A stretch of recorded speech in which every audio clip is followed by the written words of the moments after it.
بسم اللہ الرحمن الرحیم۔ بسم اللہ الرحمن الرحیم۔ سبق نمبر 6، نفحۃ العرب۔ عزیز طلبہ کرام، آج کے سبق میں ہم اعجوبہ کے متعلق پڑھیں گے۔ اعجوبہ تعجب خیز بات، مضحکہ خیز بات۔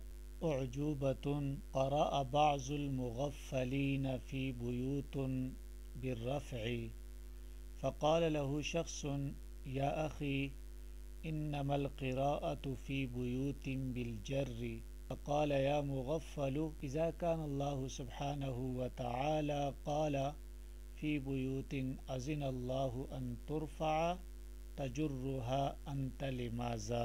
اعجوبہ اس کی جمع اعاجیب آتی ہے، تعجب خیز بات یا مضحکہ خیز بات۔ ایک ناسمجھ نے فی بیوتن اذن اللہ ان ترفع میں لفظ بیوتن کو رفع کے ساتھ پڑھا، فی بیوتن پڑھا۔ فقال له شخص، ایک شخص نے اس سے کہا، یا اخی اے بھائی، انما القراءۃ فی بیوت بالجر کہ فی بیوت میں قراءت جر کے ساتھ ہے نہ کہ رفع کے ساتھ۔ فقال وہ کہنے لگا، یا مغفل اے ناسمجھ، اذا کان اللہ سبحانہ وتعالی جب اللہ سبحانہ وتعالی نے فرمایا ہے فی بیوت اذن اللہ ان ترفع کہ بیوت میں اللہ نے اجازت دی ہے کہ اس کو رفع دیا جائے، تجرها انت لماذا تم اس کو کس وجہ سے جر دیتے ہو۔ یہاں رفع کے دو معنی ہیں، ایک ہے رفع الکلمہ یعنی کلمہ کو پیش دینا، کسی بھی لفظ کو پیش دینا، اور دوسرا معنی رفع یرفع رفعا و رفعتا بلند کرنا، اونچا کرنا۔ اب یہاں آیت کے اندر اللہ رب العزت نے جو فرمایا ہے فی بیوت اذن اللہ ان ترفع، تو یہاں بیوت سے لفظ بیوت مراد نہیں ہے، بلکہ اس سے مراد اللہ کی مساجد ہیں، اور رفع بمعنی پیش دینا نہیں ہے بلکہ رفع بمعنی بلند کرنا۔ اور آیت کا ترجمہ یہ ہے کہ وہ ایسے گھروں میں جا کے عبادت کرتے ہیں جن کی نسبت اللہ نے حکم دیا ہے کہ ان کا ادب کیا جائے، ان کی تعظیم کی جائے۔ اس ناسمجھ آدمی نے بیوتن سے لفظ بیوتن مراد لیا اور ترفع بمعنی پیش دینا مراد لیا ہے۔ مغفلین یہ مغفل کی جمع ہے، بے خبر آدمی، سادہ لوح، اس کو مغفل کہتے ہیں۔ غفل یغفل غفلتاً غافل ہونا، اور غفل یغفل تغفیلا غافل بنانا۔ ان ترفع رفع یرفع رفعتاً بلند کرنا اور پیش دینا، جر یجر جرن کھینچنا، جر دینا، اسی سے ہے الجرۃ خانہ بدوش، اور حیت کو بھی الجرہ کہتے ہیں، جبکہ الجرہ جگالی کرنے کو کہتے ہیں۔ وحکی العسکری فی کتاب التصحیف انہ قیل لبعضهم ما فعل ابوک بحماره فقال باعه مکان باعه فقیل له لم قلت باعه قال فلم قلت انت بحماره فقال انا جررته بالباء فقال فلم تجر باؤک وبائی لا تجر۔ امام عسکری رحمہ اللہ نے کتاب التصحیف میں حکایت نقل کی ہے، انہ قیل لبعضهم کہ ایک آدمی سے کہا گیا، ما فعل ابوک بحمارہ تیرے باپ نے اپنے گدھے کے ساتھ کیا کیا؟ فقال باعہ تو اس نے کہا باعہ اس کو بیچ دیا، مکان باعہ حالانکہ اسے باعہ کہنا چاہیے تھا۔ فقیل له تو اس سے کہا گیا، لما قلت باعہ تم نے باعہ کیوں کہا؟ قال تو اس نے جواب میں کہا، فلم قلت انت بحمارہ تم نے بحمارہ کس وجہ سے کہا؟ فقال تو اس نے کہا، انا جررتہ بالباء میں نے اس کو با کے ذریعے جر دی ہے، با حرف جار کی وجہ سے حمار کو مجرور پڑا ہے۔ فقال فلم تجر باؤک وبائی لا تجر تو اس نے کہا، جب میری با جر نہیں دیتی تو تیری با کس وجہ سے جر دیتی ہے؟ یعنی اس نے باعہ میں بھی با کو حرف جار سمجھا، حالانکہ یہ حرف اصلی ہے، حروف جارہ میں سے یہاں نہیں ہے، اور بحمارہ میں با حرف جار ہے۔ حکایہ کی حکایتاً بیان کرنا، باعہ باع یبیع بیان بیچنا خریدنا۔ ومثلہ من القیاس الفاسد ما حکاہ ابو بکر التاریخی فی کتاب اخبار النحویین ان رجلا قال لسماک بالبصرة بکم هذه السمکة فقال بدرہمان مکان بدرہمین فضحك الرجل فقال السماک انت احمق سمعت سیبویہ یقول ثمنها درہمان۔ اور اس کی مثل قیاس فاسد میں سے ابو بکر بن علی خطیب بغدادی نے اخبار النحویین کتاب میں ایک حکایت بیان کی ہے، ان رجلا قال لسماک بالبصرہ کہ ایک شخص نے بصرہ میں ایک ماہی فروش سے کہا، بکم هذه السمکہ یہ مچھلی کتنے کی ہے؟ تو اس نے کہا بدرہمان 2 درہم کی، مکان بدرہمین اس کو بدرہمین کہنا چاہیے تھا۔ فضحک الرجل تو وہ آدمی ہنس پڑا، یعنی ماہی فروش کے اس جواب پر سائل ہنس پڑا۔ فقال السماک ماہی فروش نے کہا، انت احمق تو بیوقوف ہے جو اس جملے پہ ہنستا ہے۔ سمعت سیبویہ یقول میں نے خود سیبوے کو یہ کہتے ہوئے سنا، ثمنها درہمان کہ اس کا ثمن 2 درہم ہے۔ تو گویا اس نے سیبوے کے قول سے استدلال کیا کہ سیبوے نے درہمان کہا، تو اس لیے ماہی فروش نے بھی یہاں بدرہمان کہہ دیا، اور استدلال سیبوے کے قول سے کر رہا ہے، حالانکہ یہ سراسر استدلال غلط ہے، یہاں بدرہمین ہی ہونا چاہیے تھا۔ سماک سمکا یسمکو سمکن سموکن اس کا معنی ہے بلند کرنا۔ سمک مچھلی کو کہتے ہیں، اس کی جمع سماکن سموکن اسماکن آتی ہے۔ سماک مچھلی فروش مچھلی بیچنے والے کو کہتے ہیں۔ ضحک یضحک ہنسنا مسکرانا، احمق بیوقوف، اور سیبوے مشہور امام گزرے ہیں جنہوں نے نحو کے قواعد وضع کرنے میں بہت اہم کردار ادا کیا ہے۔ وقلت یوما ترد الجملة الاسمیة الحالیة بغیر واو فی فصیح الکلام خلافا للزمخشری رحمہ اللہ كقوله تعالی ویوم القیامة ترى الذین کذبوا علی اللہ وجوہهم مسودا فقال بعض من حضر هذه الواو فی اولها۔ کسی مسئلہ کا حوالہ دیتے ہوئے ایک دن میں نے کہا ترد الجملۃ الاسمیۃ الحالیۃ کہ جملہ اسمیہ حالیہ فصیح کلام میں بغیر واو کے واقع ہوتا ہے، بغیر واو کے آتا ہے۔ خلاف للزمخشری علامہ زمخشری رحمہ اللہ کا اس میں اختلاف ہے، جیسے اللہ تعالیٰ کا فرمان ہے وَيَوْمَ الْقِيَامَةِ تَرَى الَّذِينَ كَذَبُوا عَلَى اللَّهِ وُجُوهُهُمْ مُسْوَدَّةٌ، اور قیامت کے دن تو دیکھے گا ان لوگوں کو جو جھوٹ بولتے ہیں اللہ پر کہ ان کے چہرے سیاہ ہوں گے۔ تو حاضرین میں سے ایک شخص کہنے لگا یہ وہ تو اس کے شروع میں ہے، تو یہاں وجوہہم مسودہ میں وہ ہے شروع میں، تاہم یہ وہ حالیہ نہیں ہے، یہ وجہن کلمہ کا اصل واو ہے۔ تو یہ شخص سمجھا کہ شاید یہ وہ حالیہ ہے اور اس کے شروع میں واقع ہو رہا ہے۔ ورد یرد ورودن وارد ہونا واقع ہونا، کذبو کذب یکذب کذبن جھوٹ بولنا، مسودہ سیاہ، سویدہ یسود سوادن اسود یسود اسودادن اس کا معنی ہوتا ہے کالا ہونا، اور تسودہ بمعنی سردار بننا، اور کالا ہونا بھی اس کا معنی آتا ہے۔ سواد وجود کو کہتے ہیں، سواد الناس عام لوگ۔ وقلت یوما الفقہاء یلحنون فی قولہم البایع بغیر حمزۃ فقال قائل قد قال اللہ تعالی فبایعہن۔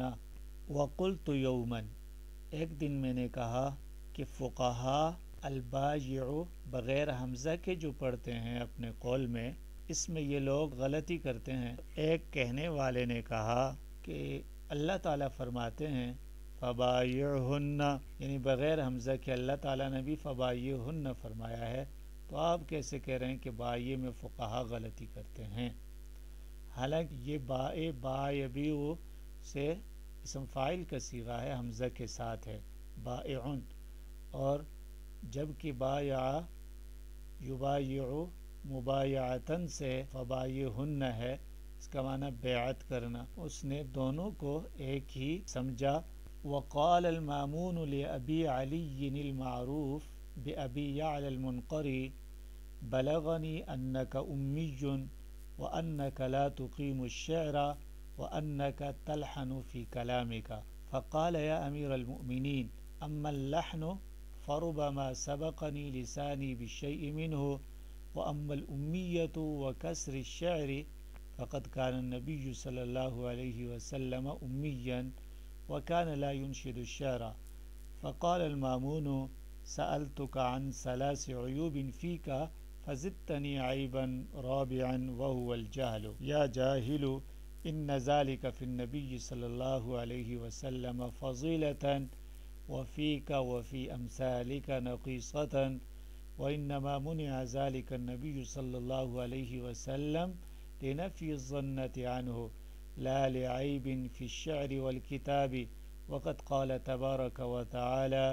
وما كنت تتلو من قبله من كتاب ولا تخطه بيمينك إذا لارتاب المبطلون۔ خلیفہ مامون الرشید نے ابو علی سے کہا، جو کہ ابو یعلی منکری سے مشہور تھے، کہ مجھے یہ خبر پہنچی ہے انک امی، کہ تو ان پڑھ ہے، جاہل ہے، وَأَنَّكَ لَا تُقِيمُ الشَّعْرَ، اور یہ کہ تو شعر نہیں کہہ سکتا، وَأَنَّكَ تَلْحَنُ فِي كَلَامِكَ، اور یہ کہ تو اپنی گفتگو میں، اپنے کلام میں غلطی کرتا ہے۔ فقال یا امیر المؤمنین، تو وہ جواب میں کہنے لگا اے امیر المؤمنین، جہاں تک غلطی کی بات ہے، فَرُبَمَا سَبَقَنِي لِسَانِي بِالشَّيْءِ مِنْهُ، تو گفتگو کے اندر کبھی کبھار سبقت لسانی کی وجہ سے غلطی ہو جاتی ہے۔ وَأَمَّا الْأُمِّيَّةُ وَكَسْرِ الشَّعْرِ، اور رہا جاہل ہونا، ان پڑھ ہونا اور شعر نہ کہنا، تو یہ کوئی عیب کی بات نہیں ہے۔ فقط کان النبی صلی اللہ علیہ وسلم امیًا، کیونکہ حضور نبی علیہ السلام بھی امی تھے، وَكَانَ لَا يُنشِدُ الشِّعْرَ، اور حضور بھی شعر نہیں کہتے تھے۔ تو مامون نے کہا سألتک عن 3 عیوب فیک، میں نے تو تجھ سے تیرے 3 ہی عیب دریافت کیے تھے، فزدتنی عیبا رابعا، اور تو نے چوتھے عیب کا اضافہ کر دیا، یعنی جہالت و نادانی کا۔ اے جاہل، ان ذالک فی النبی صلی اللہ علیہ وسلم فضیلتا، یہ حضور صلی اللہ علیہ وسلم کے اندر فضیلت ہے، یعنی آپ کا امی ہونا اور شعر نہ کہنا، یہ حضور نبی علیہ السلام کی ذات اقدس میں فضیلت کی بات ہے۔ وفیک وفی امثالک نقیصتا، اور تجھ میں اور تجھ جیسوں کے اندر یہ عیب ہے، نقص ہے۔ وَإِنَّمَا مُنِعَ ذَلِكَ النَّبِيُّ صلی اللہ علیہ وسلم لِنَفْيِ الظَّنَّةِ عَنْهُ، حضور نبی کریم صلی اللہ علیہ وسلم کو شعر کہنے سے منع فرمایا گیا تھا، آپ سے تہمت دور کرنے کی وجہ سے تھا، لا لعیب فی الشعر والکتاب، نہ اس وجہ سے تھا کہ شعر کہنے میں کوئی عیب ہے اور لکھنے میں کوئی عیب ہے۔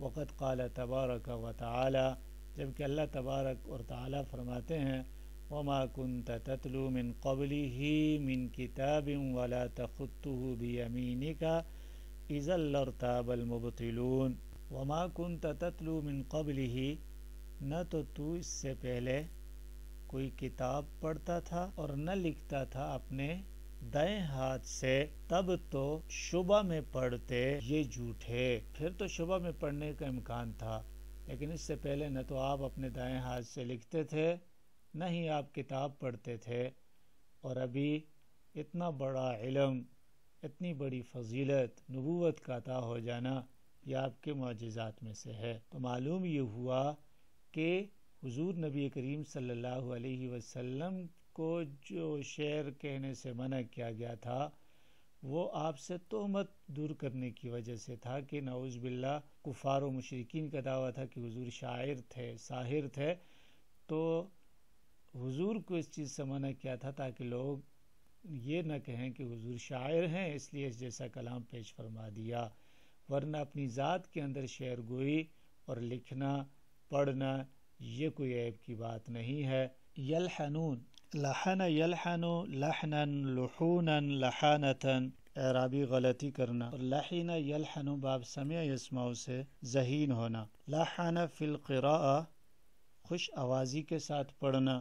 لا تقیم، قام یقوم قوما کھڑا ہونا، قوم یقوم التقویم سیدھا کرنا، اقام یقیم اقامتا کھڑا ہونا۔ جب اس کا صلہ شعر آ جائے شعر نہ کہنا۔ سبقنی، سبق یسبق سبقا آگے بڑھنا۔ تسابق یتسابق تسابقا ایک دوسرے پر آگے بڑھنا۔ السابق کہتے ہیں اولیت، دوڑ کے میدان میں پہلا گھوڑا اس کو بھی سابق کہا جاتا ہے۔ امیہ ان پڑھ، ایسے لوگ جو پڑھے لکھے نہ ہوں انہیں امی کہا جاتا ہے۔ کسر الشعر، کسر یکسر کسرن اس کا معنی ہے توڑنا، اور اگر اس کا صلہ عسکر آ جائے تو شکست دینا لشکر کو، وصیت آ جائے وصیت کو منسوخ کرنا، اور اگر اس کا صلہ شعر آ جائے تو پھر اس کا معنی ہوتا ہے شعر کا وزن درست نہ کرنا۔ زدتنی، زادہ یزید زیادتاً زیادہ ہونا۔ نقیصہ، نقص ینقص نقصا کم ہونا۔ انتقص الشیء گھٹنا۔ نقیصہ عیب گیری بری خصلت، اس کی جمع نقائص آتی ہے۔ تلا یتلو تلاوتاً تلاوت کرنا۔ تخطہ، خط یخط خطاً لکھنا۔ الخط تحریر کتابت، اور خطوط الکف ہاتھ کی لکیریں۔ خط الاستواء وہ فرضی خط جو کرۂ ارض کو شمال اور جنوب میں منقسم کرتا ہے۔ ارتاب یرتاب ارتیاباً شک میں ڈالنا۔ مبطلون، بطل یبطل بطولاً فاسد ہونا بیکار ہونا، جبکہ باب کرم یکرم سے بطل یبطل بطالتا و بطولتا بہادر ہونا۔ ابطل یبطل ابطالاً باب افعال سے صفت کا صیغہ مبطل آتا ہے، ضائع کرنا باطل کرنا، اور الرجل ہو تو اس کا مطلب ہوتا ہے تمسخر کرنا۔ وكان عمر بن عبد العزيز جالسا عند الوليد بن عبد الملك وكان الوليد لحانا فقال ادع لي صالح فقال الغلام يا صالحا قال له الوليد انقص ألفا فقال عمر وأنت يا أمير المؤمنين فزد ألفا۔ عمر بن عبد العزیز رحمہ اللہ ایک مرتبہ ولید بن عبد الملک کے پاس بیٹھے ہوئے تھے۔ وکان الولید لحانا، جبکہ ولید تگو کے بیچ میں بہت زیادہ غلطیاں کرتا تھا، تو اس نے کہا ادع لی صالح، کہ صالح کو بلاؤ، تو اسے ادع لی صالحا کہنا چاہیے تھا، اس نے ادع لی صالح کہا۔ فقال الغلام، غلام نے آواز لگائی یا صالحا۔